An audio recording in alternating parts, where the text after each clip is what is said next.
you're into yoga as well. What kind of yoga was that again? V Vinyasa, yes. Vinyasa yoga. Can you tell me more about that yoga and what made you interested in yoga? Yeah, so wellness, I think, obviously, aside from drinking water, I think wellness is really has really taken the center stage in our lives, having not just good physical health, but also mental health and overall well-being is important. And when I was working in Palawan in El Nido, um, it was also a dark time in my life because yeah, I thought it was a dream job and I realized it wasn't. So I felt like I climbed a ladder that was leaning against the wrong wall. And when I got it, parang it wasn't really as satisfying as fulfilling as I thought it would be. And so I went into a down spiral of existential crisis and really wondered why I was doing things that I was doing. I really didn't know. I couldn't see a future ahead, and I went into depression. So it was a really dark season in my life. It lasted for over half a year. I wouldn't wish it on anybody, but it was also when I was diagnosed with bipolar, and I realized that in a way it's also what's helped me be overproductive and just have a high sense of activity and achievement and productivity for the things that I did. But when I would spiral down, it would really be my downfall. And so I realized that I also had to find a happy middle. And where I was working, they had an in-house yoga instructor, and I got into it. It really helps because you ground in the present. A lot of times. So anxiety, when we're anxious, it's really a severe attachment to something that we think will happen in the future. Depression naman, di ba, is a severe attachment to what has happened in the past that we haven't really been able to process or get over. So Exactly. anxiety and depression are severe attachments to things that have happened and things that are yet to happen. But yoga really just helps you stay present in the moment Mm, through the postures and the movement that you wow. make. So the mind, body, and breath connection really helps people ground down, calm down, be able to be more introspective and meditate. So that's really helped me, I guess, find a happy middle in my life and in the way I live. And so that's something that I'd like to share to people as well. So when it's something that you believe in, you can't help but share about it. So I finished my 200-hour yoga instructor course I think last July or last August, just last August. I finished it last August, and I've been teaching since then. Wow, but I'm wondering though, I'm becoming curious about this because I've interviewed some people here on the podcast as well, and there's a similar trend. Like they are pursuing their so-called dream job or living the life, but it's because of that particular moment where they suffer depression. Even Jasper told me that he was traveling He a did. lot, and because of that, he suffered depression. And there's one guest as well here where he was doing, he was location independent, and she thought that was her dream job and that will make her happy, but then she suffered depression as well. And here you are telling me that you were in El Nido, a very beautiful place. You were employed in a, let's say, I can imagine, a nice resort, and doing what you love. But then it was that moment where you suffered depression. What do you think is the cause of that? I think when we put our identity in things that we do, anything external to us, when we so we may do meaningful jobs, but that's not the only thing that defines us. You can find meaning in a lot of things, but when you also put your meaning in finite objects um, and finite things like your career, relationships, education, in your achievements, they're really bound to fail you in some way because as humans, we're not meant to be fulfilled by the finite, diba? And I think that's really what had to learn the hard way. You might find temporary happiness or fulfillment in certain things, but ultimately it won't satisfy. And that's really why I'm really glad to have been grounded and raised in the faith. So I'm Christian, we're Christian, and I think it's really important to know somebody higher, know God who is even more infinite and can fully satisfy. Because no job, no fulfilling job, will really cut it out. In the end, kasi you'll always be burnt out. You're always trying to achieve something. When you think about it, we're called we're called human beings, not human doing. Our calling really is just to be.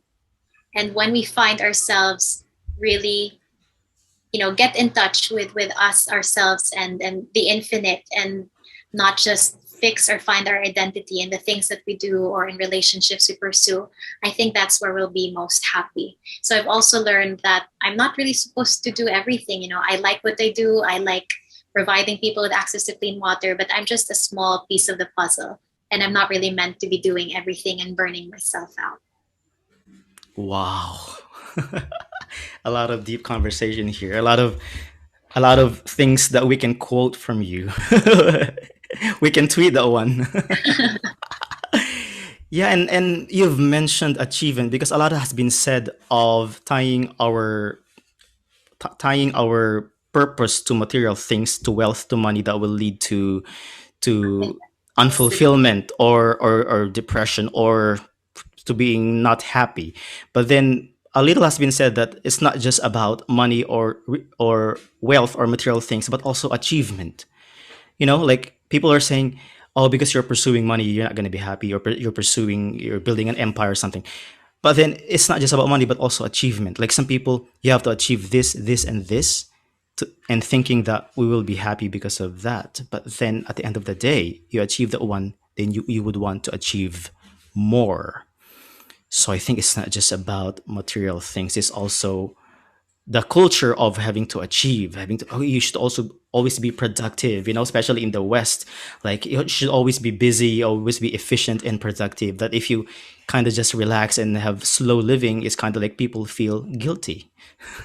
And you're not supposed to be burning yourself out, because if we were devout, we would have been called human doings if we needed to be always doing something. But we're just supposed to be and be enjoy in our being as human beings. So I think that's such a huge perspective change for me when I came into terms with that. And so I feel like I'm less uptight of a person. I'm less of a, yeah, I don't drive myself crazy anymore trying to do everything, because I know I'm not meant to. Yeah, it reminded me of the movie Eat, Pray, Love, when this American, the culture in the West, in the US, is you always have to be productive and to do things to achieve. But then she went to Italy, and then these Italians were just hanging out, and then they told her that in the US you don't know how to relax. Here in Italy we have a saying, I forgot the term in it, saying something like dolce vita, like the joy of doing nothing, something like that. And I really like your post on Instagram about the Sabbath, that sometimes because of this desire of doing more, achieving more, that we tend to really overdo things and forget about rest. But you've mentioned that you're just happy that you believe in the Sabbath, in Shabbat, that where you just forget about the cares of the world, and just realize that it's just not all about you doing things, but you have to relax and things would go on. And kind of like, the Tagalog word paubaya, to God everything. And I really like especially the picture that you post, the sunset. That's really beautiful. That was taken by Jasper. I thought so. Yeah. So yeah, no, definitely. I think as you go, as you learn things, you realize that things you thought were important weren't really as important, and ultimately our identity really is should be found in the infinite, and should be in something so much bigger than us. And you've mentioned you're a Christian yogini. Yes, yes, because I think Wow. some people think that Christian and yoga can't work together. That's what I thought when I saw that one. And I was like, when you've mentioned that through meditation you're communicating to God. I was like, wow, finally someone said it. Because growing up, I've always thought of meditation as prayer to God. Especially with the writings of Ellen White. She's saying that, or even in the Bible, David saying that, I meditate with your law day and night, something like that. So I always thought of meditation as prayer, communicating to God. But then nowadays we're surrounded by these yogis and a lot of things about Zen Buddhism, Hinduism, all that stuff from India. And meditation is kind of tied up to just being present and all that stuff. But then when I saw your post, finally someone said it, that meditation is not just about being present or doing this, with the background of Buddhism, but it can also be a way of communicating with God. Yes, yes, definitely. And I think it's a misconception that the two and two can't go together. Obviously, yoga has its, Eastern philosophy roots, and that should also be respected. But yoga isn't a religion, it's just a means of how you can understand and do life better. So if it works for you, if it helps you be more present in the way you live, and it helps you calm down, it helps you take a break, then there shouldn't be nothing wrong in it, especially if you meditate and fill yourself with God's word. You really have a choice of what you put your thoughts into and what you fill your mind with. So it doesn't have to be Eastern philosophy, doesn't have to be Buddhism. It can be what you believe in. So if you're Christian, you meditate in God and God's word. And I think being able to focus and ground yourself in the present will really also help you tune out things that will distract you from really being able to fully meditate in God and His Word.